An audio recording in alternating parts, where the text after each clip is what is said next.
மாண்புமிகு தமிழ்நாடு முதலமைச்சர் அவர்கள் அறிவித்தபடி வரும் 2030ஆம் ஆண்டிற்குள் தமிழ்நாட்டினை $1 டிரில்லியன் பொருளாதாரம் கொண்ட மாநிலமாக மாற்றுவதற்கு தற்போதைய மின் தேவையை காட்டிலும் 2 மடங்கு கூடுதலான மின்சாரம் தேவைப்படும் என்பது குறிப்பிடத்தக்கது.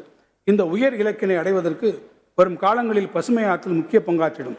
வரும் 2030ஆம் ஆண்டிற்குள் 100 பில்லியன் யூனிட் கூடுதல் புதுப்பிக்கத்தக்க பசுமை ஆற்றலை தமிழ்நாட்டில் உருவாக்கி நாட்டிலேயே தமிழ்நாட்டினை முதன்மை மாநிலமாக மாற்றுவதற்கு உரிய திட்டங்கள் வகுக்கப்படும். அந்த இலக்கை நோக்கிய பசுமை பயணத்தில் முதற்கட்டமாக பசுமை ஆற்றல் நிறுவனம் ஒன்று அமைக்கப்பட்டுள்ளது.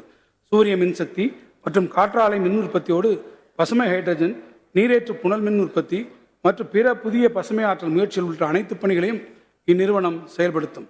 அண்மையில் நடைபெற்ற உலக முதலீட்டாளர் மாநாட்டில் 18,423 மெகாவாட் பசுமை ஆற்றல் ஆதாரங்களை தமிழ்நாட்டில் அமைப்பதற்கான 32 புரிந்துணர்வு ஒப்பந்தங்கள் கையெழுத்தாகியுள்ளன.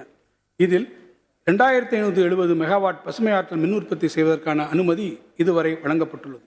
மேலும் தமிழ்நாட்டில் 11,500 மெகாவாட் திறனுள்ள நீரேற்று புனல் மின் நிலையங்கள் அமைப்பதற்கு உகந்த 12 இடங்கள் தேர்வு செய்யப்பட்டுள்ளன. பொதுத்துறை மற்றும் தனியார் பங்கேற்புடன் சுமார் 60,000 கோடி ரூபாய் முதலீட்டில் இப்புதிய நீரேற்று புனல் மின் நிலையங்கள் உருவாக்கப்படும். காலநிலை மாற்றம். சிறையிலிருந்து பிரிந்த இறகு ஒன்று காற்றின் தீராத பக்கங்களில் ஒரு பறவையின் வாழ்வை எழுதிச் செல்கிறது. படிமக்கவிஞர் பிரமிழின் கவிதை வரிகளை சுற்றுச்சூழல் அமைப்பில் பொருத்தி பார்த்தால் இந்த பிரபஞ்சத்தில் வாழும் அனைத்து உயிரினங்களையும் இயற்கை வளங்களையும் பாதுகாத்து அடுத்த தலைமுறைக்கு கொடையளிப்பது மானுட கடமை என்பதை இந்த அரசு நன்கு உணர்ந்துள்ளது. நாட்டிலேயே பல்லுயிரினங்களின் தாயமாக தமிழ்நாடு திகழ்கிறது. இருப்பினும் மாறிவரும் கால சூழ்நிலையில் உலகெங்கிலும் உள்ள சில அரிய வகை உயிரினங்கள் அழிந்து வரும் நிலை காணப்படுவதால் அவ்வகை உயிரினங்களை பாதுகாத்திட வேண்டிய தேவை குறித்து பன்னாட்டு இயற்கை பாதுகாப்பு அமைப்பு international union for conservation of nature உட்பட பல அமைப்புகள் தொடர்ந்து வலியுறுத்தி வருகின்றன.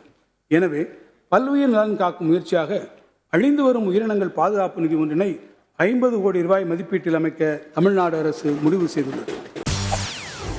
செய்திகளை உடனுக்குடன் தெரிந்து கொள்ள உடனே சப்ஸ்கிரைப் பண்ணுங்க.